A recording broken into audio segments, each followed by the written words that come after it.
அவர்களே உங்கள் ஒவ்வொருவரையும் நான் வாழ்த்துகிறேன். ක්‍රිස්තු සංස්කෘතික ප්‍රේමත්වය සුබපතල පිළිගන්නවා. இந்த நாளிலேயும் நாங்கள் ஒரு காரியத்தை பார்க்க போகிறோம். මේ දවසේත් අපි දෙයක් බලන්න යනවා. பாருங்க, 1 கொரிந்தியர் 13வது அதிகாரம் 1 කොරින්ති 13 වෙනි පරිච්ඡේදය நீங்க 7வது வசனத்தை பார்த்தீங்கன்னா, 7 වෙනි වචනේ බලනවා. பாருங்க, அன்பு என்ன செய்யுமா, சகலத்தையும் தாங்கும் அப்படின்னு சொல்லப்படுது. සියල්ල දරාගන්නේය කියලා කියනවා. அப்ப அன்பு எங்களுக்குள் இருக்கு. அன்புல இன்னொரு ஒரு குவாலிட்டி என்ன அப்படின்னா, ඒ ප්‍රේමය තුළ තිබෙනවා තවත් ගුණාංගයක් කුමක්ද නම් அது எல்லாத்தையும் தாங்கி கொள்ளுமா. ඒක සියල්ල දරාගනී කියලා කියනවා. அப்போ ஒருத்தவங்களை நாங்க அன்பு நமக்குள்ள ஒருத்தவங்க மேல அன்பு இருந்தா ஏதாவது அந்த அன்பின் காரியத்துல කාත් එක්ක හරි ප්‍රේමය තිබෙනවා ඒ කාර්යය තුළ. எங்க குடும்பமா இருக்கலாம், ඒ පවුල වෙන්න පුළුවන්. சொந்தங்களா இருக்கலாம், ඥාතින් වෙන්න පුළුවන්. ஃப்ரெண்ட்ஸா ஏதோ ஒரு உறவா இருக்கலாம். මිත්‍රයන් එවැනි මොනාරි සම්බන්ධතාවයන් වෙන්න පුළුවන්. அன்பு இருக்கும் போது ඒ ප්‍රේමය තිබෙන විට அவர்களுக்காக என்ன நேர்ந்தாலும் நாங்க என்ன செய்வோம், தாங்கிக் கொள்வோம். එයාල උදෙසා කුමක් දේ සිදු වුණත් අපි ඒ දේ දරා ගන්නවා. முரட்டாட்டம், முரண்டு பிடிச்சு கொண்டு நாங்க என்ன செய்ய மாட்டோம், இருக்கவே மாட்டோம். ඒ මුරණ්ඩුකම තුළ අපි සිටින්නේ නැහැ. என்ன நேர்ந்தாலும் தாங்கி பொறுமையா அமைதியா போகிற ஒரு காரியம் அந்த அன்புக்குள்ள இருக்கும். මොන දේ වුණත් දරාගෙන ඉවසන්නා වූ ඒ නිහඬභාවය ඇති කරන ඒ කාර්යය තිබෙනවා. சில வீடுகள்ல பாருங்க අර සමහර නිවස් තුළ බලන්න பாருங்க சில அம்மாமாரை நாங்கள் எடுத்தோம் என்றால், අපි මවව ගත්තා නම් தனது புருஷர் வந்து சில நேரம் குடிக்காரரா இருப்பாரு. ස්වාමි පුරුෂයා ඇවිල්ලා සමහරකට බොන්න කෙනෙක් වශයෙන් සිටින්න පුළුවන්. பிள்ளைகள் ரொம்ப கொடூரமானவங்களா இருப்பாங்க. දරුවන් ඇවිල්ලා ගොඩාක් දන් කරන්නව එලෙ සිටින්න පුළුවන්. அப்ப அவங்களோட காரியங்கள் சில நேரம் வந்து அடிப்பாங்க, இவங்கள காயப்படுத்துவாங்க. එයාලගේ සමහර කාර්යයන් මෙයාලට ගහයි, මෙයාලා සමහරකට තුවාල කරවයි. ஆனா அவங்க தூக்கி போட்டு ஏன் போறது இல்ல? ඇයි එහෙනම් එයාලා ඇවිල්ලා ඒක අත්හැරලා දාලා යන්නේ නැත්තේ? ஏன்னா அது வந்து என்ன நடந்தாலும் ஏன் பிள்ளைகள், எந்த புருஷன் அப்படின்னு ஒரு தாங்கிக்கிட்டு என்ன செய்வாங்க, அவங்க வந்து அந்த காரியத்தை அவங்க குடும்பத்தை நடத்தி செல்வாங்க. ඇයිනම් මේ මගේ දරුවා මගේ ස්වාමි පුරුෂයා කියනවා ඒ දේ දරාගෙන ඇවිල්ලා එයාලා ඒ පවුල ගෙන යනවා. இன்னைக்கு அன்பு இருந்தாதான் அதை தாங்கி கொள்ள முடியும். ඒ ප්‍රේමය තිබ්බොත් තමයි ඒ දේ ඇවිල්ලා දරා ගන්න நீங்க පුළුවන්. யோசிச்சு பாருங்க, බලලා සිතා බලන්න. இயேசு கிறிஸ்து இந்த உலகத்துக்காக வந்தாரு. යේසුස් ක්‍රිස්තුස් වහන්සේ මේ ලෝකය උදෙසා පැමිණියා. என்ன நேசிச்சு, உங்களை நேசிச்சு இந்த உலகத்துக்கு வந்தாரு. මට ඒ වගේම ඔයාලට ප්‍රේමය කළ මේ அப்ப ලෝකෙට அவர் පැමිණියා. அநேக அடிகளை அடிச்சாங்க.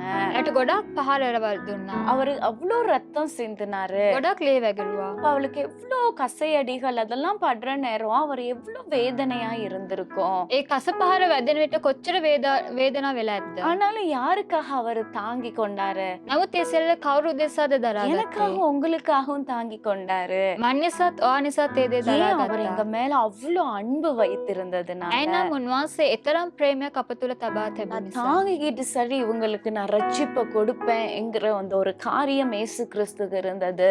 යේසුස් ක්‍රිස්තුස් වහන්සේට තිබුණා මන් දරාගෙන හරි මෙයාලව ගැලවීම තුළ මඟ පෙන්වන්න ඕනේ இன்னைக்கு කියලා. அன்புனா நாங்க நிறைய காரியத்தை வந்து நாங்க என்ன செய்ய மாட்டோம், விட்டு கொடுக்க மாட்டோம். අපේල ප්‍රේමය තුළ ඇවිල්ලා ගොඩක් කාර්යයන් ඇවිල්ලා අත්හැරලා දෙන්නේ நாங்க නැහැ. விட்டு கொடுக்காம அதை தாங்கிக்கிட்டு அந்த காரியத்தை நாங்க அவர்களுக்காக செய்வோம். අපි ඇවිල්ලා අතරින් නැතුව ඇවිල්ලා ඒ කාර්යයන් දරාගෙන ඒ උදෙසා කරනවා. இன்னைக்கு ஒரு காரியத்தை உங்களுக்கு தாங்க முடியல, ඔයාලට මොකක් හරි දෙයක් දරා ගන්න බැරිද? ஐயோ இவங்க எனக்கு இப்படி செஞ்சுட்டாங்க, අනේ මට මෙයා මේව කළා. இது ஒரு ஹர்ட் ஆயிருச்சு.